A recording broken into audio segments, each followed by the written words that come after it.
Amém. Obrigado, irmãos. Boa noite. Graça e paz. Uma boa noite para quem está em casa, está acompanhando de casa.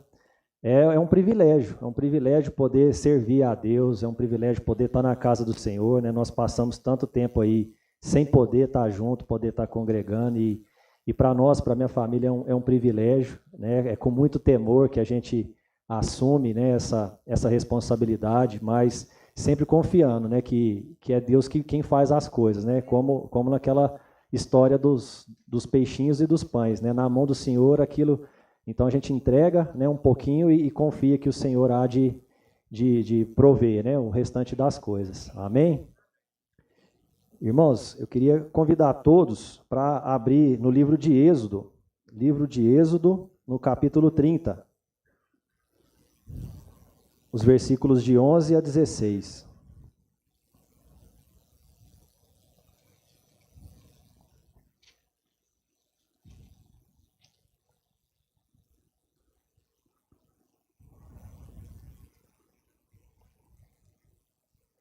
Amém? O texto diz assim: é o preço da propiciação.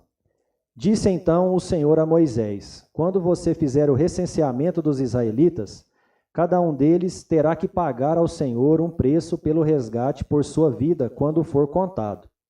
Dessa forma, nenhuma praga virá sobre eles quando você os contar. Cada recenseado contribuirá com 6 gramas, com base no peso padrão do santuário, que tem 12 gramas. Os 6 gramas são uma oferta ao Senhor. Todos os alistados da idade de 20 anos para cima darão ao Senhor essa oferta. Os ricos não contribuirão com mais, nem os pobres darão menos que 6 gramas, quando apresentarem a oferta ao Senhor como propiciação por sua vida. Receba dos israelitas o preço da propiciação e use-o para o serviço da tenda do encontro. Será um memorial perante o Senhor em favor dos israelitas, para fazerem propiciação por suas vidas. Amém? Irmãos, qual que é o contexto dessa passagem? Então, o povo de Israel, né, tinha ido todo para o Egito, aonde eles se multiplicaram, né, se transformaram numa grande população, e nisso o faraó começou a opressão, né, escravizou esse povo, e em determinado momento ele levanta Moisés como libertador desse povo no Egito. E aí eles são libertos, né, o faraó aceita, os egípcios eles entregam, né, vários bens para o povo de Israel, e eles começam a caminhada deles no deserto, então, rumo à terra prometida. E esse trecho aqui em específico é um ponto onde o povo chega diante do Monte Sinai, e Deus chama Moisés para poder passar todas as leis, as ordenanças, ele reafirma algumas promessas, e ele fala algumas coisas em relação à conduta, né, do povo de Israel. E a gente pode ver lá em 1 Coríntios 10, os versículos 11 e 12, o que Paulo nos ensina a respeito do povo de Israel, né? O que Paulo está falando para nós a respeito do povo de Israel, como que a gente deve olhar para a história do povo de Israel. 1 Coríntios 10, 11 e 12. Fala assim: essas coisas aconteceram a eles como exemplos, e foram escritas como advertência para nós, sobre quem tem chegado o fim dos tempos. Assim, aquele que julga estar firme, cuide-se para que não caia. Então, Paulo está mostrando para nós que a gente deve olhar para a história do povo de Israel como uma advertência, como um exemplo, algo que a gente deve trazer para a nossa vida, para a nossa caminhada, né? Observar onde eles caíram, o que eles fizeram. E se a gente julga, às vezes, estar firme, a gente, às vezes, olha para a história do povo de Israel e vê, né, o que aquele povo passou, o quanto eles precisavam, né, de ter um relacionamento correto diante do Senhor. E eu não sei dos irmãos, mas uma época, eu não entendia muito bem o Antigo Testamento. Eu não dava devida importância para o Antigo Testamento. Eu não fazia o que Paulo estava ensinando, né, de buscar no Antigo Testamento esse direcionamento, de poder observar. Às vezes a gente cai em algumas genealogias ali, a gente demora, a gente não entende, mas um exercício que ajuda muito, que uma vez eu ouvi, eu não lembro a fonte, mas que me ajudou muito, é a gente às vezes tentar pegar o Antigo Testamento e sempre tentar apontar para frente, para o futuro, para algo que deveria acontecer, e geralmente ele vai apontar para Cristo. Então isso ajuda muito, às vezes, a gente passar pelo Antigo Testamento e nos fortalece muito. E esse texto em específico, ele está falando sobre isso, ele está falando sobre uma determinação do Senhor a Moisés, né? De tudo que ele passou para Moisés, esse texto é uma parte disso. E esse texto fala que o povo ele precisava ser resgatado, né? Deus aqui estava planejando um resgate para esse povo. Ou seja, tirar esse povo de uma condição e colocar esse povo em uma outra condição diante do Senhor. E essa era a condição desse povo fora do resgate, e essa é a nossa condição fora do resgate. A gente pode ver lá em Romanos 3,10, fala um pouco da condição da humanidade, né, fora desse resgate. Romanos 3,10.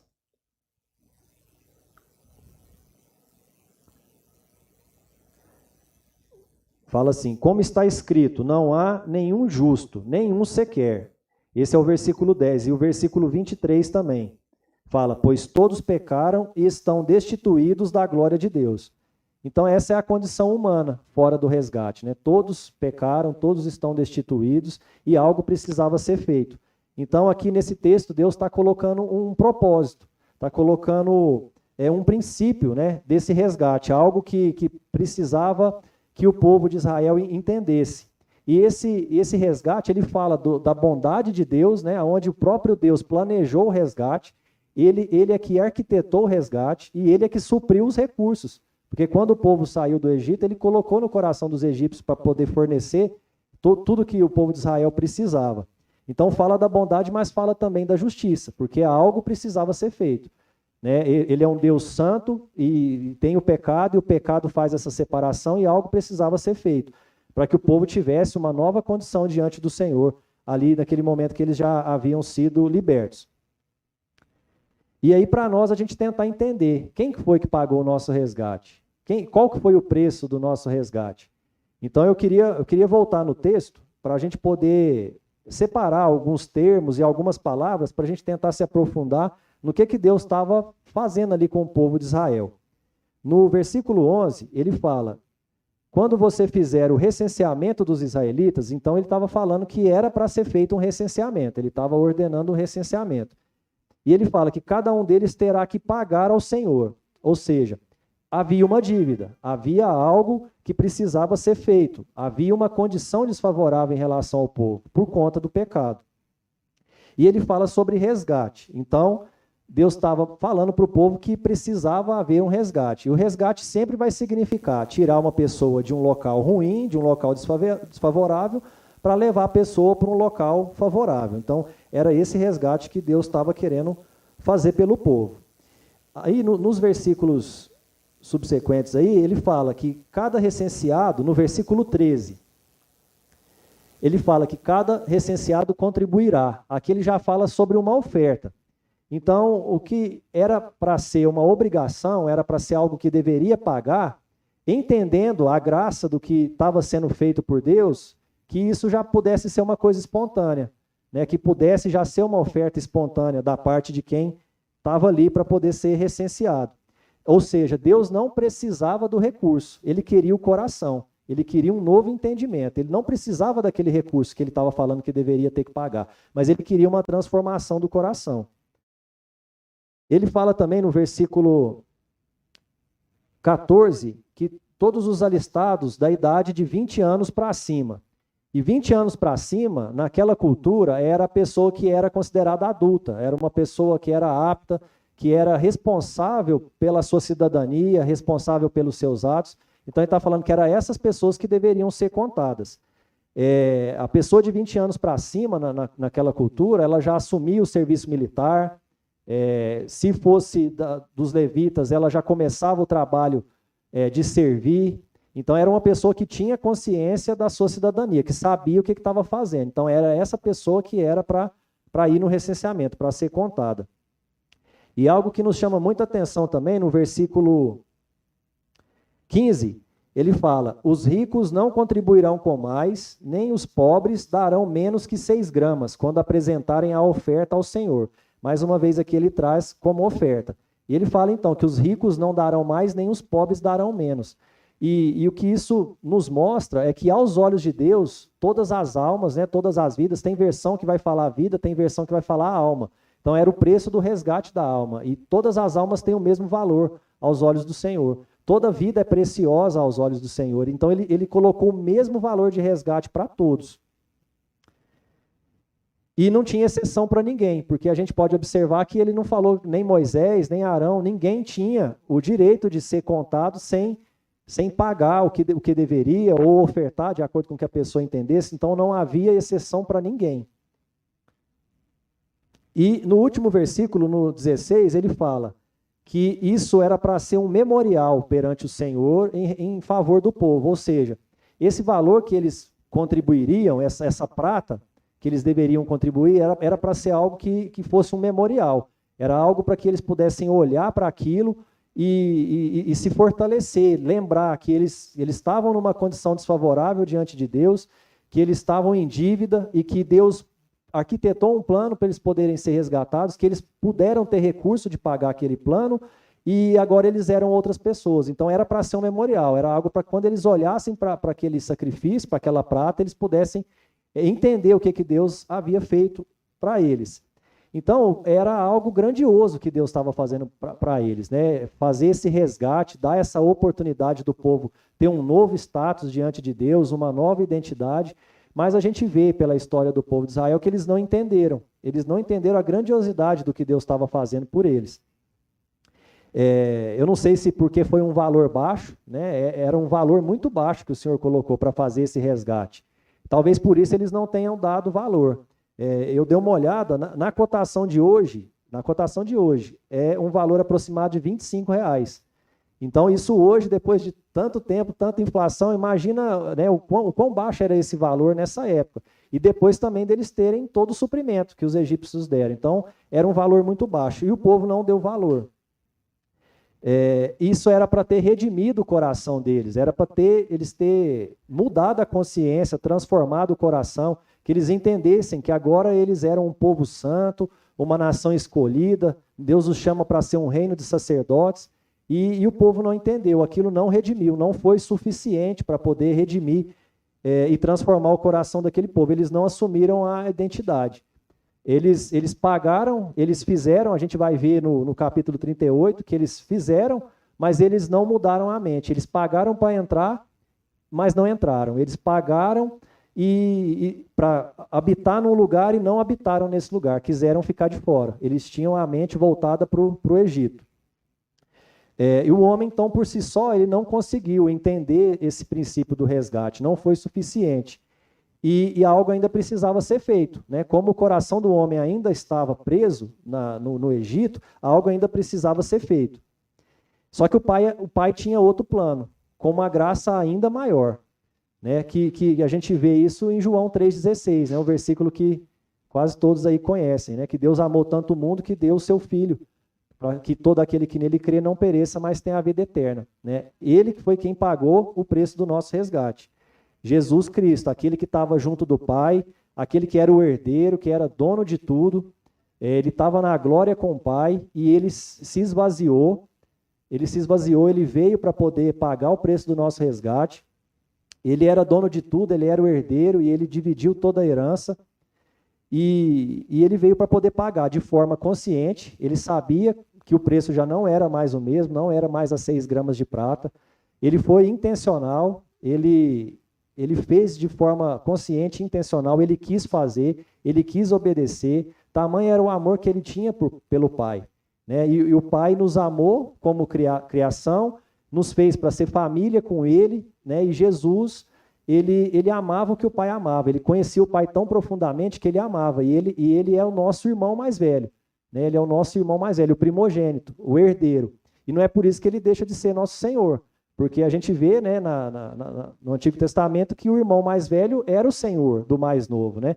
Tinha toda a parte maior da herança, então Jesus não deixa de ser o nosso Senhor e o nosso Salvador. E eu queria que a gente fosse lá para o livro de Atos 26, versículo 17 e 18. Atos 26, 17 e 18.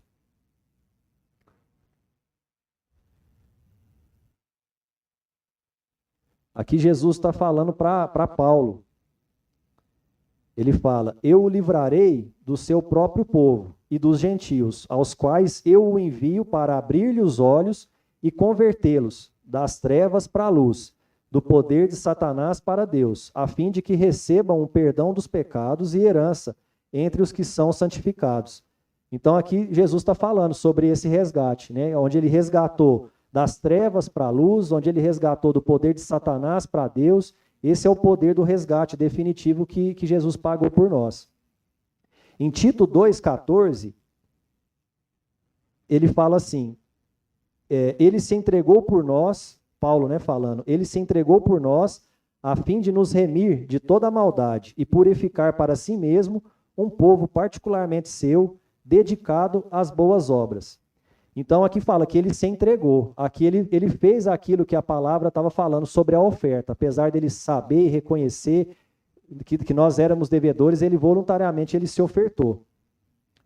E a gente tem a parábola do filho pródigo, né, que conta a história de dois irmãos, né, onde o mais novo pega a herança, vai gastar tudo, desperdiça os bens do pai, e ele cai em si, né, resolve voltar, né, a palavra fala que o pai se alegra, que ele corre em direção ao filho, pula o seu pescoço, e conta também a história do outro irmão, né, que é aquele que ficou enciumado, que é aquele que não tinha um relacionamento correto também com o pai, que não conhecia o pai e não se alegrava com o que o pai se alegrava.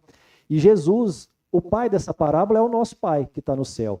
E Jesus, ele é o contrário desse irmão que fica enciumado, né? Onde esse irmão ficou enciumado, Jesus, ele desceu e ele foi lá resgatar, né? Ele foi lá resgatar, ele não esperou nem voltar, ele foi lá resgatar. E onde esse irmão fica enciumado com herança, ele veio e dividiu toda a herança com a gente, né? Então, não só pagou o preço do resgate, mas dividiu toda a herança.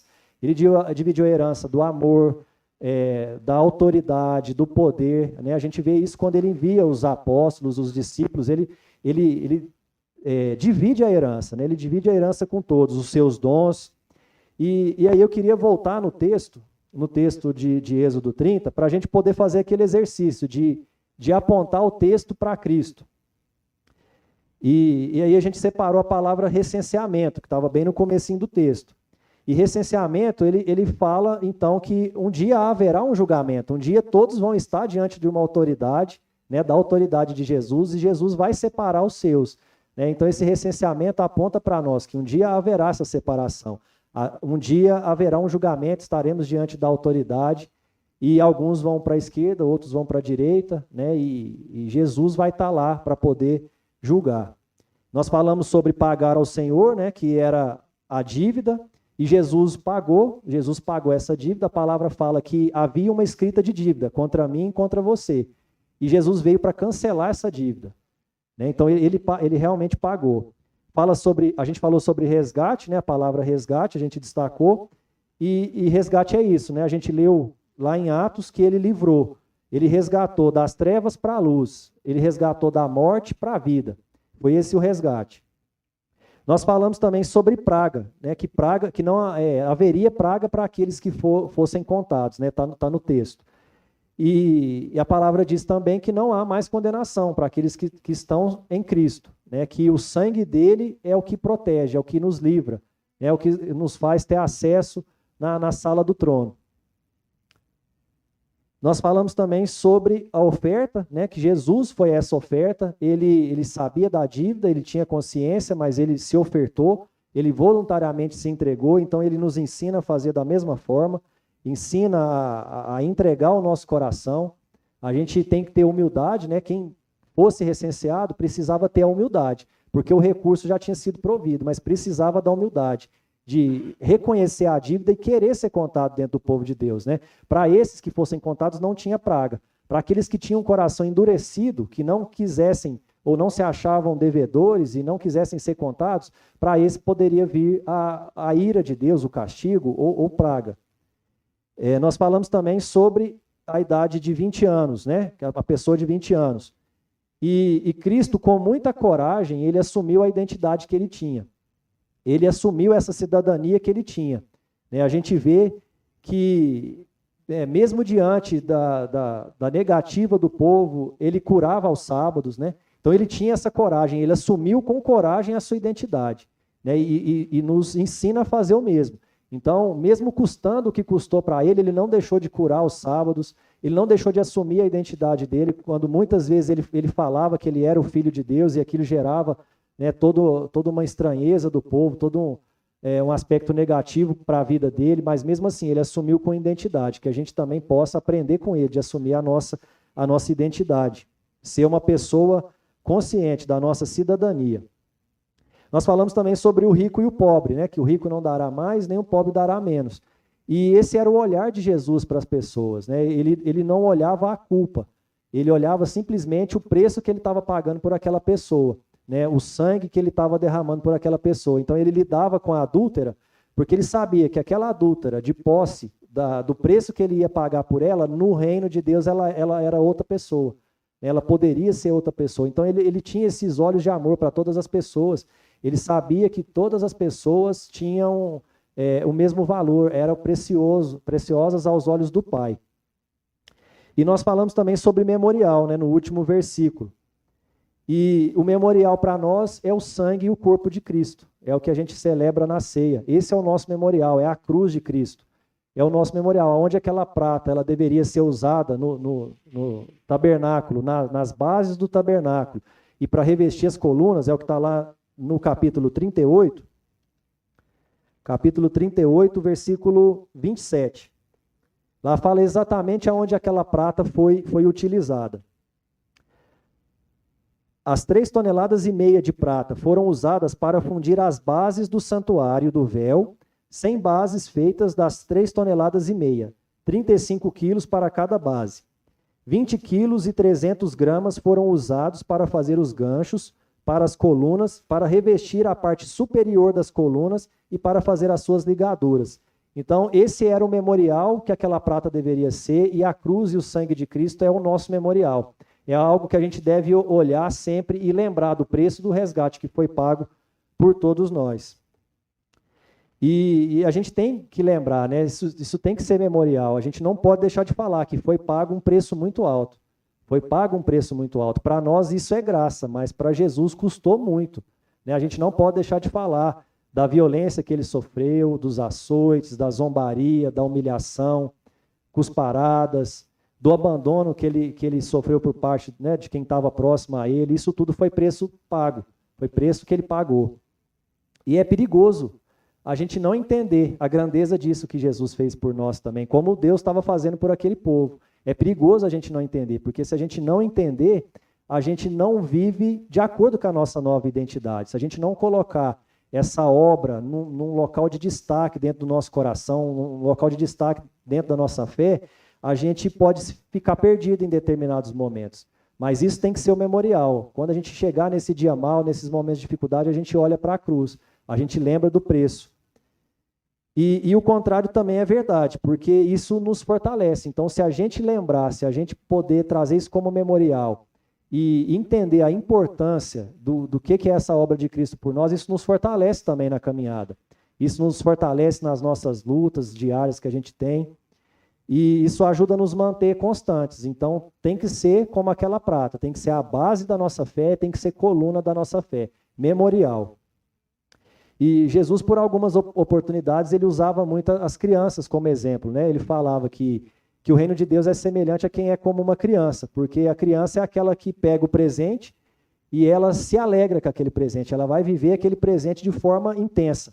E nem passa pela cabeça de uma criança dela poder pagar aquele presente, dela poder retribuir aquele presente. Então ele usa as crianças como exemplo e a gente tem que pegar esse presentão que nós ganhamos, como uma criança, pegar e nos alegrar com esse presente, de forma que as pessoas que estão à nossa volta, as pessoas que estão no mundo, possam olhar para nós e ver que aquele povo é o povo mais feliz da terra. A gente tem que viver dessa forma, porque nós ganhamos o maior presente que nós poderíamos ganhar. E a gente, às vezes, não viver de forma alegre como a gente deve viver por esse presente, tem que trazer para nós um arrependimento que gera vida, né? Que gera uma mudança de atitude. E a gente tem que tomar essa decisão, então, de caminhar em novidade de vida, caminhar de acordo com essa identidade que Jesus Cristo nos deu, tomar posse desse lugar onde Cristo nos colocou, porque o sacrifício foi grande, o sacrifício de Cristo por nós foi grande, e se a gente não fizer isso, é jogar o sangue de Jesus fora, é desperdiçar o sacrifício dele. Então a gente tem que tomar essa decisão, né? Que hoje a gente possa colocar no local de destaque esse sacrifício, o preço do nosso resgate que foi pago. E ele fala, né, sobre receber como uma criança, mas toda criança também ela precisa crescer. Toda criança ela tem que crescer e ela quer crescer. Então a gente recebe esse presente como uma criança, a gente toma posse desse local onde ele nos colocou, mas a gente tem que buscar crescer, buscar amadurecer, conhecer cada vez mais o Pai e cada vez mais Jesus, o nosso Senhor, o nosso Salvador. O nosso Pai que fez tudo isso por nós, que planejou e arquitetou tudo isso por nós. Amém, igreja? A gente possa meditar sobre isso essa semana. Vamos fechar os nossos olhos. A gente pode ficar de pé para a gente orar.